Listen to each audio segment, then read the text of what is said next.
Are going to do this first part. You can do it together or by yourself. Remember, you'll always have a periodic table. Remember, actually, last week when we were snowed out, I said we would hit average atomic weight. How do you come up with how much an atom weighs? We would hit that hard. And I said we'd also we would visit molar mass or moles, the concept of mole. Actually, I wore my shirt today. It's like, got a picture of a mole writing Avogadro's number on blackboard. Okay, so actually we're going to visit that concept, the concept of a mole. So like Avogadro's number, 6.022 times 10 to the 23rd, that is like a humongous number, right? 6.022 times 10 to the 23rd is equal to 1 mole, right? Okay. Then we also said, and actually the first part up here is where this comes into play, we said an important concept of anything is how much a mole of those things weigh. So your first thing off the bat is you were supposed to come up with the molar masses of each one of these elements. And remember we said that you can look at the decimal number. So for instance, let's see. I don't have a periodic table handy. Somebody tell me the decimal number for lithium. 6 point what? 941. Thank you, 6.941, perfect. And so for lithium, that is the number of grams you would need to set aside to get 1 mole of lithium atoms. That's the molar mass of lithium.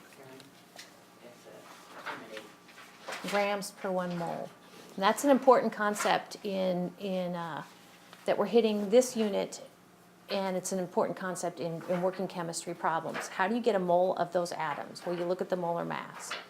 So actually do that for each one of these, and then down here at the bottom, you're supposed to go ahead and use those molar masses as conversion factors. So in all cases, whenever you're working problems like this, the number that's in the problem is probably what you're going to start with. So just for kicks, let's look at the first one. So the first one says how many grams is 0.244 moles. So remember in class we did these, and as extra credit you guys did these. So basically your first term is going to be 0.244 moles. Okay, and then up above for sodium, you have the molar mass of sodium, okay? And you're going to use the molar mass of sodium to get to grams. So that's kind of your hint for this. This is going to go right there. So I'll give you a few minutes. You can work together and that sort of thing. When people are kind of mostly done, I'll come around and take a look, and then I'll prep you for the part with the Bunsen burner and stuff, okay? So I'll give you a few minutes. What we're going to do. So looking at the next page, hopefully. Okay. So you're going to do this chemical reaction up here. Magnesium is going to react with oxygen in the room. You're going to burn it, basically. Combustion in general is basically just adding oxygen to stuff. And so we're going to add oxygen, and we're going to combust magnesium. But the cool thing is that, and here's kind of some background, that talks about a side reaction. This paragraph says that actually, as some of you know, that almost 80% of the gas in here is not oxygen, it's nitrogen. So there's actually an unwanted side reaction that forms, instead of magnesium oxide, magnesium nitride. But we're going to assume, there's ways to kind of get around that. We're going to assume that that's kind of negligible. So what do you think? Do you think your magnesium oxide, which is your ash, do you think it should weigh more or less than your magnesium? How many people think it should weigh more? No. I think it should weigh more. Why do you? Somebody said it. Who thinks your magnesium oxide should weigh more? And tell me why. Well, I think it should weigh more, and I'll tell you why. The MgO, basically, it's no longer Mg. Basically, it has incorporated oxygen into it. That oxygen now is part of the solid it weighs. Okay. Yeah. So the smaller substance will actually weigh more. The ash Yeah. stuff? Yeah. That's It's crazy. kind of fluffy, actually. Is it really? concept. Okay. Yeah. Yeah, it will weigh more. And And we're counting on that, and I'll show you how that works. So in your calculations, so you're done, by the way, this is cool down, and you can see your instructions are to weigh it. So here's kind of in a nutshell what you're going to do. Okay, let's skip that first part where it talks about, first part is what we call conditioning a crucible, and I'm okay just to kind of go with what you have. So, or maybe we should. I think we got time. This doesn't take very long. I think we should condition it. I take that back. That first step is called conditioning. So, here's kind of the outlay of what you guys are going to do. So, of course, you have your ring stands are against the wall over there, okay, because they don't fit in your drawers. You're going to use your ring on your ring stand, and then to hold the thing that's going to burn your magnesium, you're going to use your little triangle. So it fits right here. The triangle actually is a crucible holder. So the crucible is what is going to hold your precious magnesium. Okay, so it looks like this when it's assembled. Okay, you will be using your lid. The lids are the things that actually sometimes don't make it. They break, right? I never break anything, right? And your Bunsen burner will go under here, all right? You guys used flame the other day, didn't you? Okay, so just remember that when you use flame, crank this on really good here and crank it on really tightly to your gas jet, okay? And I think we'll be fine. Okay, so basically you're going to go ahead and heat this up for, it says about 5 minutes with the lid, and then you're going to let this cool down, okay? Now, remember I told you tongs, the better tongs, they might look ugly, but they basically have kind of a more bent tip here. These are better. Now, the other thing is if you want to kind of, part of the conditioning is to get oils off, so you don't want to manhandle this after you condition it. So you might want to kind of hold a paper towel here just to kind of, kind of escort this down. Say I conditioned it. A best place to cool is probably down here because this is cooler than your ring. So you want this to cool down to room temperature, okay? After it heats at 5 minutes, let it cool down. I think that'll give us better results. All right, this says step number 2 for data recovery, just in case you break the lid, get the mass of the lid separately. So on the next page, in here, so that's conditioning. Now, step number 3 says go ahead and you're going to get your magnesium strip ready. So I have over here in the Ziploc bag little magnesium strips that are about 0.3 grams. Now here in a minute, part of what we're going to do actually is to convert, 0.3 grams is great, but how many moles? There it is, okay? So actually you guys are going to do that conversion. All right, so here that your instructions say you can use this little pieces of sandpaper. So here's sandpaper, kind of take this and wipe down your strip, okay? Then your instructions say, number 4, to coil your ribbon. So this is kind of a trick too. Did it say weigh it? No, you're going to weigh it. Step number 4, after you coil it and put it in your crucible, you're going to weigh it. The thing about coiling it so it can go in your crucible is you want it tight enough. This one's not too bad. You want it tight enough that it'll fit in the bottom of your crucible, but you don't want it too tight because you need air to kind of get in the crevices. Okay? So this one, if I put it in my crucible, stained is fine. Actually, that's just previous runs like you guys are doing. Okay, this one's not too bad. It kind of fits right in there.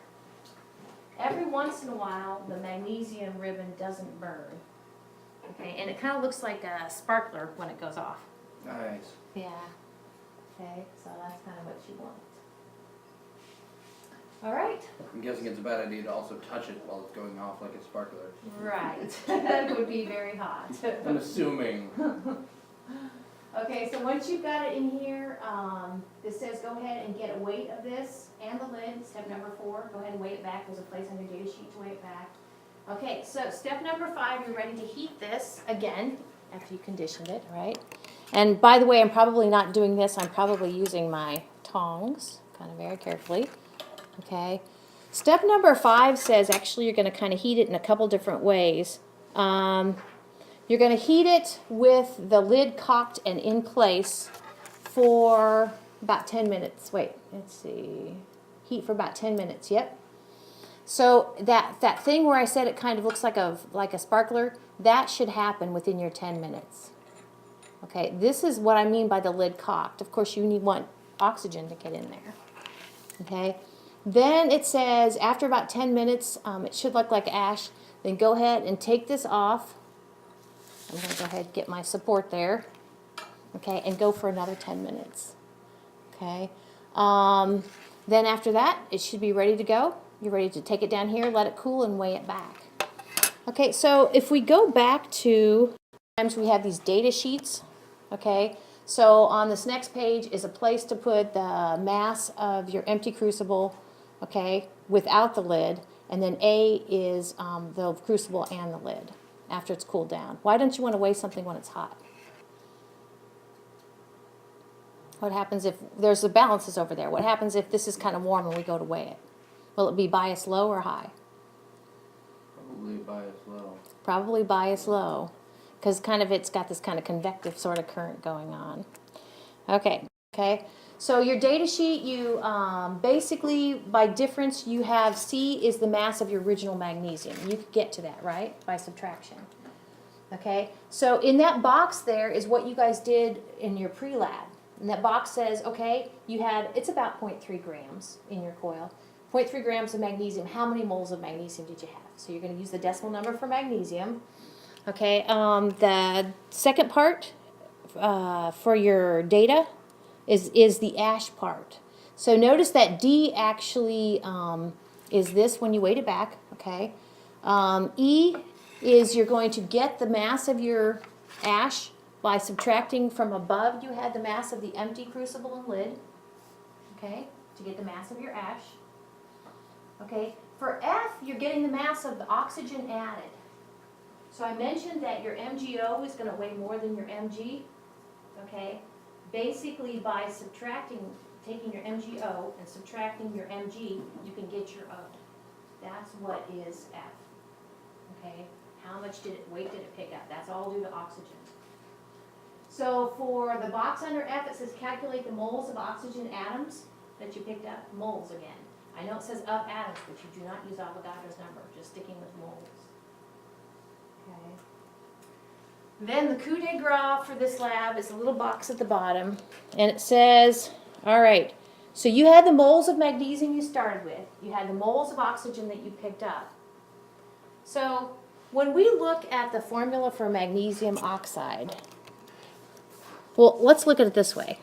When we look at a formula, chemical formula for the compound H2O, okay, for every 1 molecule of water, how many hydrogen atoms do we have? And how many oxygen atoms do we have? Right. Okay. So in other words, and we'll talk more about this later, but if I scaled up 1 mole of water molecules, I would have 2 moles of hydrogen and 1 mole of oxygen. All right, so we're dealing with MgO. Okay, so how many moles of magnesium atoms are there in 1 mole of MgO? 1. How many moles of oxygen atoms? 1. 1. So the bottom line is you are going to verify to see if you came up with what we call a ratio of 1 mole of magnesium to 1 mole of oxygen. So whenever it says take a ratio, basically that's division. Okay, so you are going to take whatever you got in, you're going to take whatever moles of magnesium you got divided by moles of oxygen. And you're going to see, is it about a 1 to 1? All right, okay. So very good. You should still have plenty of time to do this lab. So meet you on the other side. We need to